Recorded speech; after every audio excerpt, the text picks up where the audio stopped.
Stay Lit, A Prescription to Avoid Dr. Burnout, 2020, by Dr. J.W. Crosby, MD.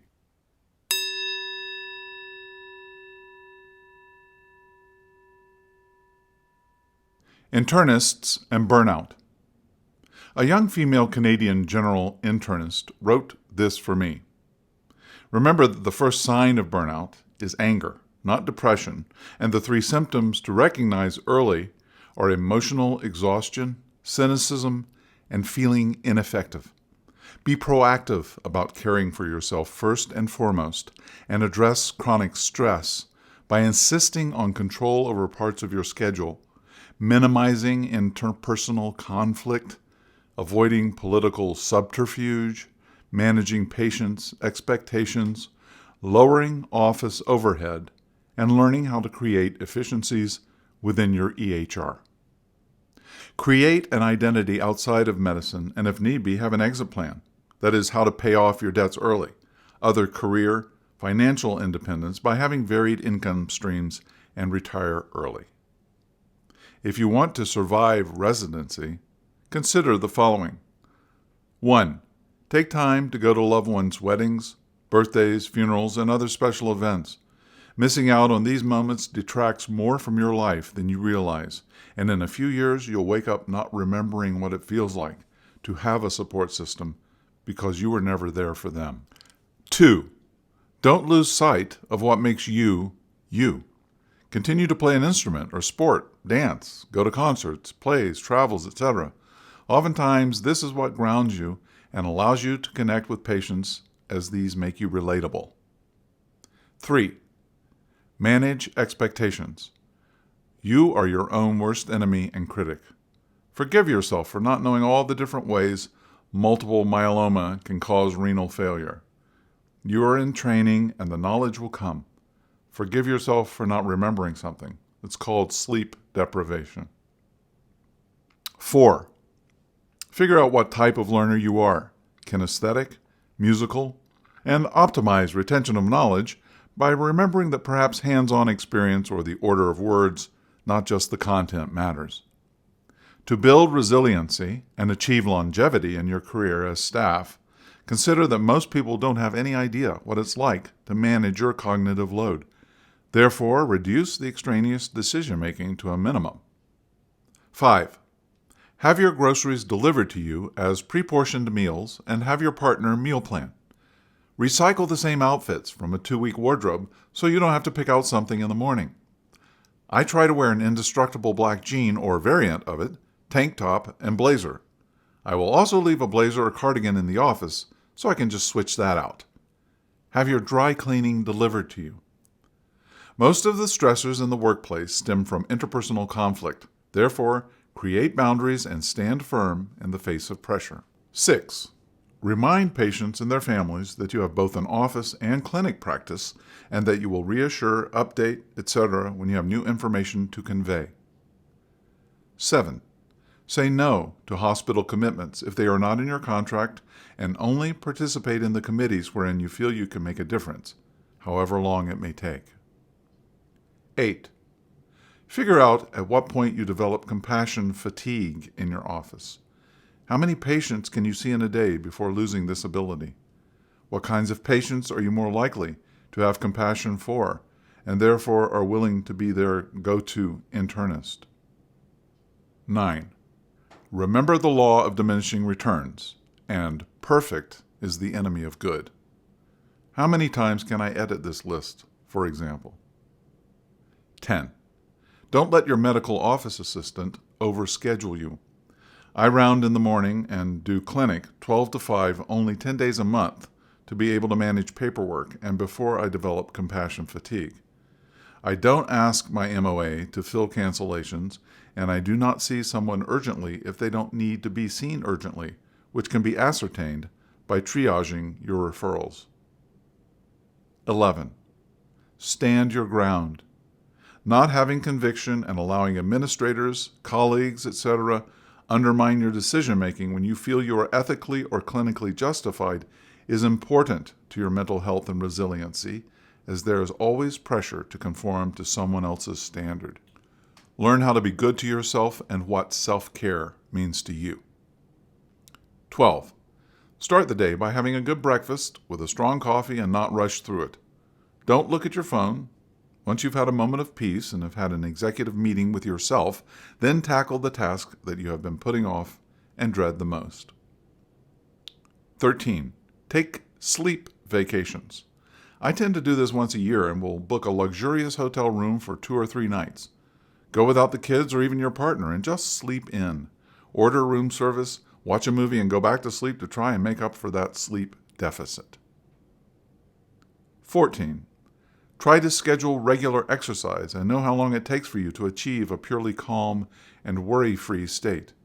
For me, it's a brisk walk in the forest with my dogs, and after an hour and a half, I am ready to tackle the anxieties of the day.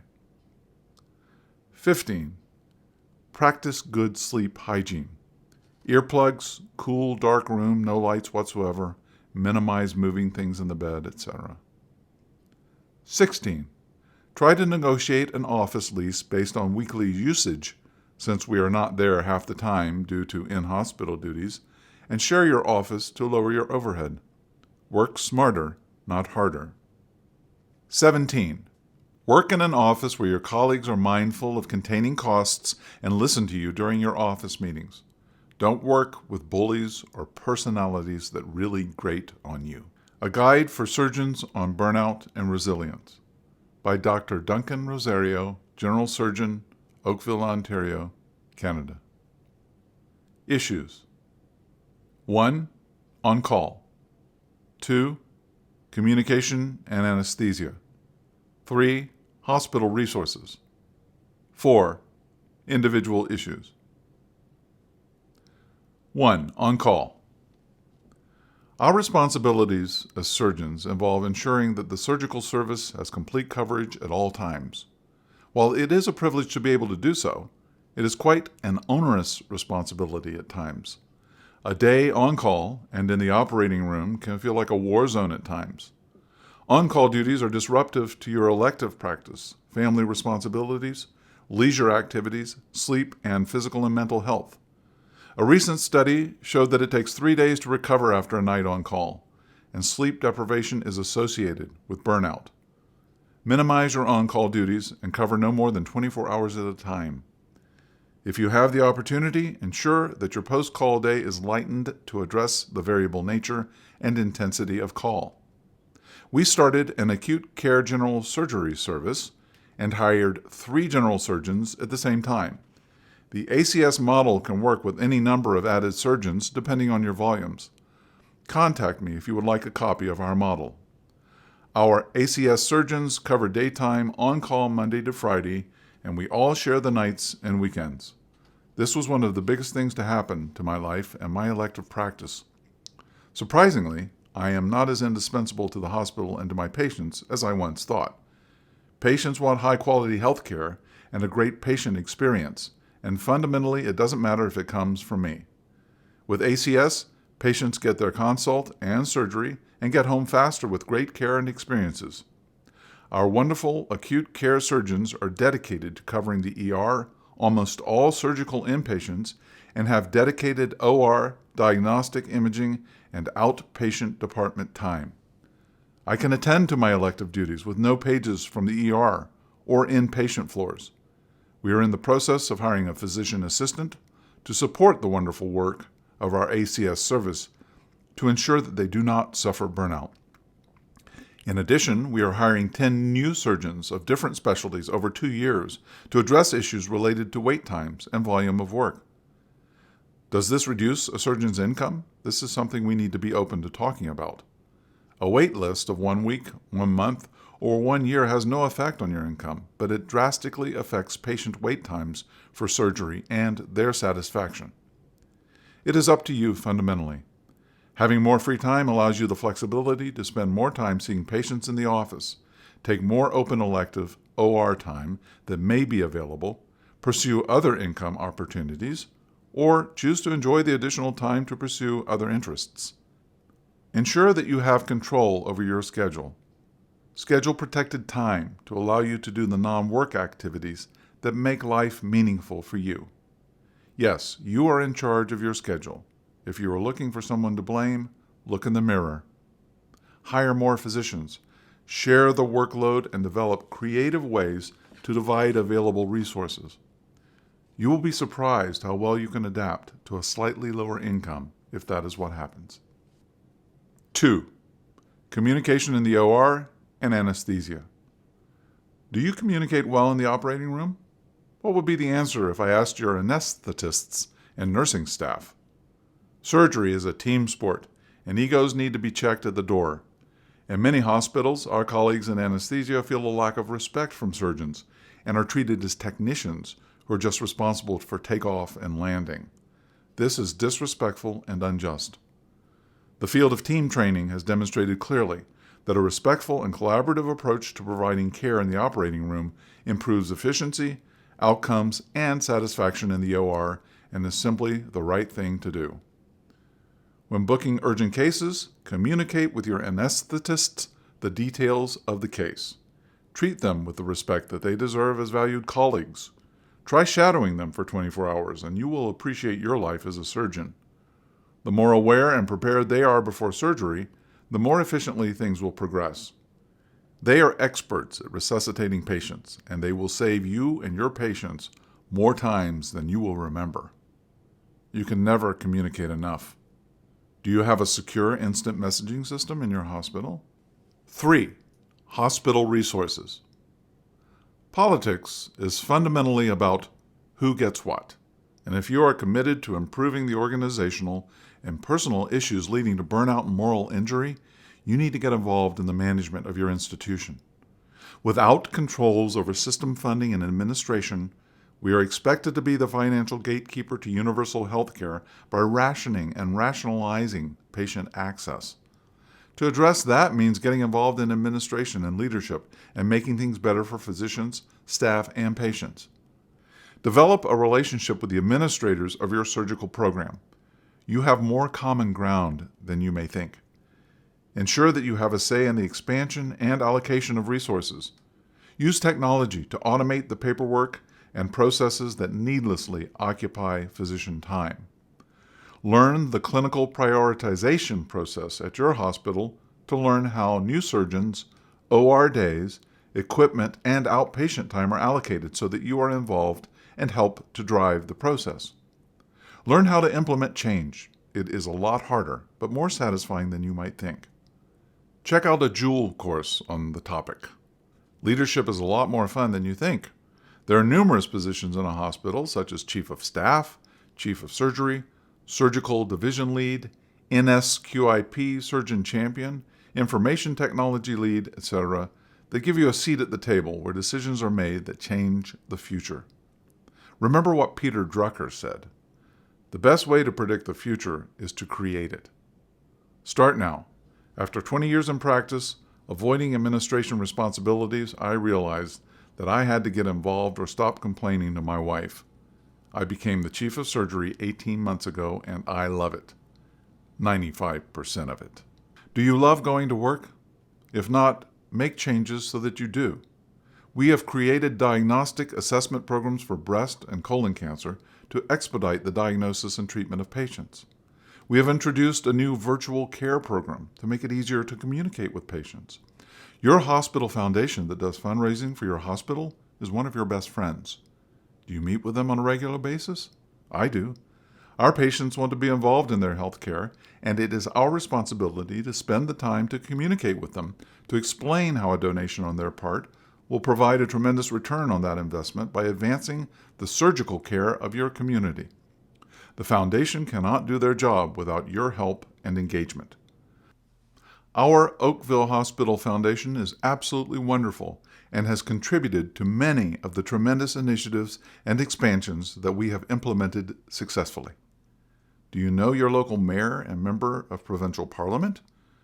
Do you communicate with them on a regular basis and explain the needs of your institution and your surgical department? Have you met them in person, and have you visited Queen's Park? Your MPP needs your help to understand the clinical needs of your hospital and how best to advocate at Queen's Park for you. Since politics is fundamentally about who gets what, you need to get to know the politicians in your community. Get a departmental website. It's a great way to share information in your department and advance the interests of your surgeons. 4. Individual issues. Our fabulous coordinator of staff wellness, Louisa Nedkoff, has been working with us to enhance physician well-being and raise awareness about burnout and wellness, develop educational rounds, and create a surgeon peer support network. She is helping us to start a guided meditation program to help physicians, staff, and patients. Guided meditation is more powerful and easier than you may think, and there is a surprising amount of data supporting its role. This year, we brought a renowned expert in the field of burnout, Françoise Mathieu, from the TEND Academy in Kingston, to present program rounds to all physicians and staff in the surgical program. Her fabulous presentation is found at our website. Get an office website. It's a great tool to reduce calls to your secretarial staff and reduce their stress, so that they can look after patients instead of answering the same questions that can easily be answered by a website. Learn to say the most important word in life, no. Say it again with feeling. Learn to say it to your family, friends, colleagues, patients, and administrators as needed. You will get better with practice. The institution of healthcare will try to take advantage of you and use you as free expansion room. Your time is valuable. Ensure that the system pays you for it. The system needs to value you and invest in you if it wants to survive. It will, because it needs to survive, just like us. Why are you in surgery? What is your why? Read Simon Sinek's Start with Why. It will be one of the best 3 hours you spend reading. The things you thought were important to you may not be as important as you thought. Finding meaning in life should be a meaningful priority for us, and we should feel inspired to be physicians and care for our patients and colleagues. The institution of healthcare needs to understand that its very survival depends on an existential pivot to focus on the wellness of caregivers. As we support each other, we will all learn that empathy will be the key way to move ahead together. As you gain insight into the nature of this problem, write about it and share so that we can all advance collectively. Talk to your teenagers and learn how Twitter and social media are the new ways to communicate with younger surgeons and patients. About the author. Dr. John Crosby was born in Sarnia, Ontario, Canada in 1947. He attended medical school at Western University in London, Ontario, where he graduated on the Dean's Honor List in 1973. He received his FRCP, Fellowship of the Royal College of Physicians of Canada, and MCFP, Member of the College of Family Physicians, in emergency medicine in 1983. He was a medical consultant for emergency medical services for the province of Ontario and director of the Oakville ER, and has been a family physician in Cambridge, Ontario for 26 years. He is married with 3 sons, a daughter-in-law, and a grandson. He practices what he preaches.